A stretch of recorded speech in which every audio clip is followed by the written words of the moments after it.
Shiv, we're sitting here in the Capitol complex. There must be a lot of old memories and nostalgia of the time you came here first in 1952. Many great people were here, but the towering figure was Le Corbusier.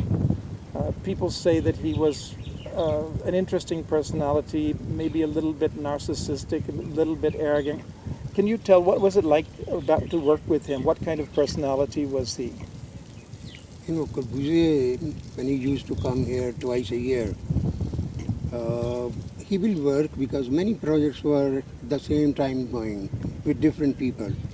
So he will give time to various people and everybody will go with his turn to discuss things with Corbusier. He will see the drawings, he will correct and suggest certain things and then ask everybody to make the drawings so that he can see it tomorrow. People used to work overnight. But so far Corbusier's personality is concerned, he was quiet, very upright, yes. He will walk straight to his office or walk straight for lunch or coming back from lunch. We people used to be little here and there around him, those who are working with him. But there was not a large society around because the society was just building up. Sure. And it was a very unique example in Chandigarh that architects led the society. I see. They make living conditions for them and ask them to live in. I see, yes. But there was no participation of society. I see. Normally society lead the architects. Right. They give the briefing that we want like this, we want this sort of environments to live in and so on. But this was a very peculiar condition because there was no society, it was a new town on a virgin area and architects had the freedom but at the same time a lot of responsibility. I see, very good. And responsibility because many things were laid on as a brief of the architects that they have to take care of the democratic values of the country for which it stands after the democracy is on and equality. So that the society there should be less disparity. Of course the economic structure was there, but not so much physical disparity that right from a small little house and a kitchen in a veranda like the British days. Right. But it was decided that they should also have a very dignified accommodation of 2 bedrooms. Now let me pull back to the personalities. Albert Meyer had worked on a plan under Nehru's advice, and suddenly in comes Le Corbusier. How did he take it? He was a well-known architect in India at the time, and he prepared a plan, and now Le Corbusier comes on the scene. Did he take it in a good spirit? In fact, I don't have a very detailed knowledge of what happened, but what is written and what is told about is that Corbusier superimposed his plan on the Meyer's plan and made it convey that this is more economical, easy to implement, and that is how he convinced the government that his plan is more viable. I see. And he is one man who has identified the needs, the aspirations of the machine age civilization. And he said tomorrow there will be many vehicles on the road and these curvilinear road will not work. And there can be fast movements, accelerated life, and that is how. So it seems in any case, they were here at the same time. They overlapped here, right? They overlapped, So yes. they did work together for some years then? Yes, certainly, he has to convince him. So there was at least a working relationship, but the very fact that Meyer didn't just walk off in a huff. And they tried to create 2 sectors. with certain elements of Maya I in see, it. okay. Number Now, a 7 very and close number- friend of mine, Jane Drew and Maxwell Fry. Jane Drew and I taught at Harvard University together, studio, and then I stayed in their house probably 10 or 15 times at Gloucester Place in London, on my way back and forth to India in the 1970s. Jane was a very flamboyant person. She was liked to tell a little off-color jokes, and she liked to pat people on the butt, and she was an interesting personality in her own right, much more so than Max, who was very dignified, quiet, Yes. sort of a retreating type of personality. Now, when she was here in Chandigarh, how did Jane Drew, did she have any kind of a reputation as not anything scandalous, but maybe a little flamboyant compared to... Well, the personalities were very dignified, very presentable, and she will walk around the corridor because it's a lengthy corridor. The seniors were sitting in one block and all other staff was on the other side. And she was pleasant, and she will come with a smile and guide people. And there was all sort of deviation in the people. The seniors mostly used to plan. Drew took over some housing, some shopping areas. Maxwell Fry did some colleges, college for men, college for women, some housing and things like that. There was a definite division of jobs I see. between them, and also with John Ray.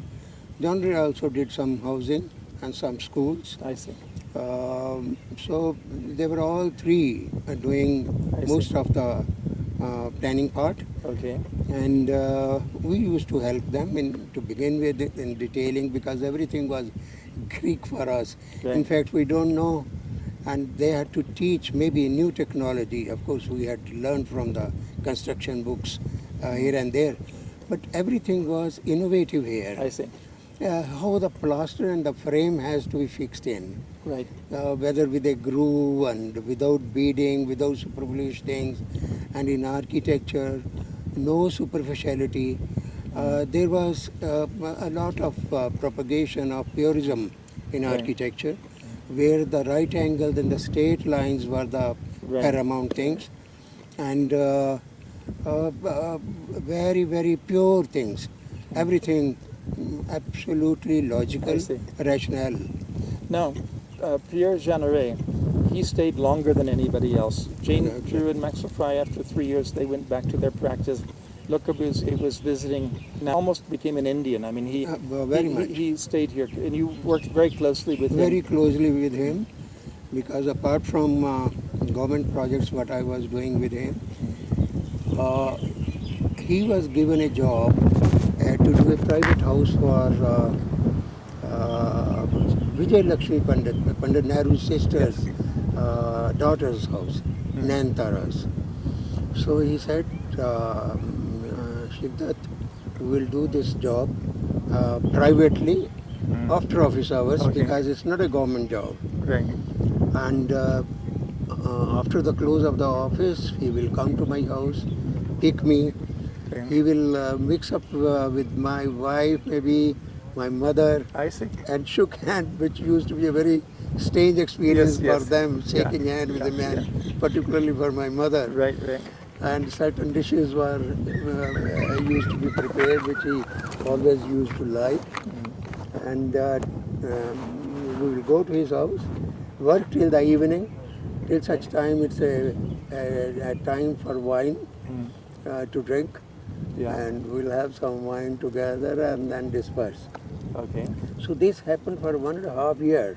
I see. So we continued designing, then execution of the house, and imagine there can't be a one-to-one Right. intimate relationship like this with a great architect than this situation. Did you do other projects with Jeanneret, maybe here? Yeah, some housing projects I did with him, some different types of houses, and I think that's about all. Who did like the local shopping centers and sectors and small primary schools? Who were the architects who looked at these not so famous but very important buildings here in Chandigarh? In fact, very soon, John Ray switched on to do the Punjab University, which was a very large project. Mr. Bhanu Mathur, he's an architect who started working with him. Right. And after 63 onward, John Ray started giving works to the Indian architects I to see. do independently. I see. And he will only overview I see. and giving some suggestions here and there. So then every Indian architects got busy within their own projects. And after 65, of course, Mr. M. Sharma took over as the Right. chief architect. And then all Indian architects were busy. Right. And John Ray gave me many projects to do. In his presence, he gave me CSIO campus to do. Very nice. And then Mr. Sharma also, he gave me very many sensitive projects to do. Very nice. And the whole lot of things are there for you to see one day. Okay. Actually, with me, there was a little peculiar thing that when the CSIO campus was being thought of, and I was given to design the whole thing, something peculiar always used to happen. I had the laboratories designed with a service duct running in the horizontally on the facade of the building. I see.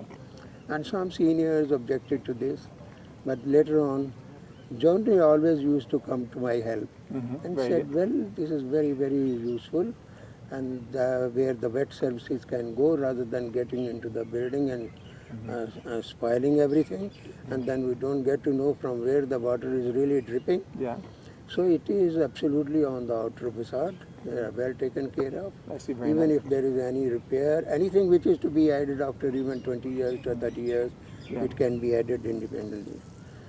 And then in that whole pure rectangular forms, there came to be a situation that we have to do a community building I see. in the center of the campus, I see. which I made a circular thing Right. with the overlapping things. It was just like a community center here with the three kitchen area, the toilet area, and some storage area. So I made something like that. I see. Oh, it was absolutely not taken so very I see. happily Circular form. by my seniors. And they say, what this man will do? This is more a Wrightian than Corbusian. He is far away from the pure art where there is straight line and rectangular things. But John Ray again, he said it's like a sculpture, the way I have done I see. in university, the Gandhi Bhavan. I see. And it mellows down the rigid lines of the entire campus I around. see. Right. And So he supported you. He supported it, was built. And Charles Correa really admired and told me, Mr. Sharma, I like that building very much. I see. And then it was published, but once thing used to run only the design magazine that time, Yes. the only magazine. Yes. And he was always with a request to me that come, give me some projects. And we used to send the projects. And he one day telephoned me that, look, that building has been talked about some president of some association in America. I see. It is written in the magazine. That was very well taken. I That see, yeah. in the spiral movement, it starts from the Frank Lloyd Wright's Yes. Guggenheim Museum and talks about that. And Right, it's, right. he said it's a very well intended effort. Very good. And it was very much appreciated. Now, when was the last time Corbusier visited Chandigarh? What year was the last visit? And did he visit all these buildings, or did he come just for a short period and do work? Or Yeah, he used to come to the No, campus. no, the here. last visit. Last, But do you remember when he? I should remember actually. It was somewhere in 1965, early 65. I don't remember the exact date Okay. of his last visit. But did he stay for a long time in his last visit? or no? 1 month, 1 month. every time. So that means twice in a year. So somehow he left, and Friedrich left. John Ray, of course, stayed. till later, but around 65, a year after that, he also left. I see. He got sick, and I used to meet him and those days I was in Milan Yes. studying urban techniques of planning and So you used to go urbanity. to Paris and meet. Yeah, I used to Sharma. go in genre, stayed with his niece place, Jacqueline's, I see. Okay. and then I stayed in Corbusier's mother's house, which he Really? designed on the lake of Geneva. I see. And his brother, who is a musician, he accompanied me and I see. took me around in the morning, in the evening. We used to be with him. And it's a very peculiar thing that you walk that state into that house. There is no very pretentious porch or anything.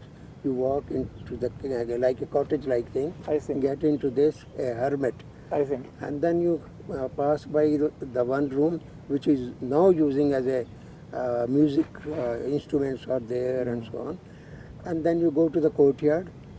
Wonderful. And there is a small opening like this from where you have to see the whole lake. I see. Wonderful one. So it's a Yeah. kind of And there is a small you're kind of bench. restricted at first, and Yeah, it's a yeah. very humble, and then it Yes. opens up to the lake. That's right. Not that you open the whole thing and elevate your house with a large glass building, I see. nothing. Lovely. So if you want to see the lake, you have to go there in the courtyard and peep through that hole. I see. Very good. So that sort of constraint, and it's like you know, in Indian mythology we call a sannyasi feelings. Yes. Now, a lot of where you renunciate many in the early material 60s, things. in the early 60s, Fumiko Make, who's today one of the most famous world architects, Pritzker Prize holder, he told me that in 1962, around that period, 61, 62, he came to Chandigarh and made a trip from Bombay up here, and he actually met Le Corbusier, and he was designing a building at the University of Washington University, St. Louis. Yes. So he actually showed the plans to Le Corbusier. Would you remember any of these people? Like Doshi came here, Make came here. All these people came when they were Yeah, quite young. I remember Doshi came here. I know him. I met him there. He was with a long scarf and Charles Korea came here. Kanvinde came here, and many foreign visitors, including the Queen of Iran or I see. something like that. And many visitors, Tange came here. I see. And Mr. M. Sharma was there to sort of, Mahali Negi came here. So we used to be, both of us, take them around. Very and, nice. because Mr. Sharma was very kind to me, and we I had see. a very brotherly sort of feeling. I see, lovely.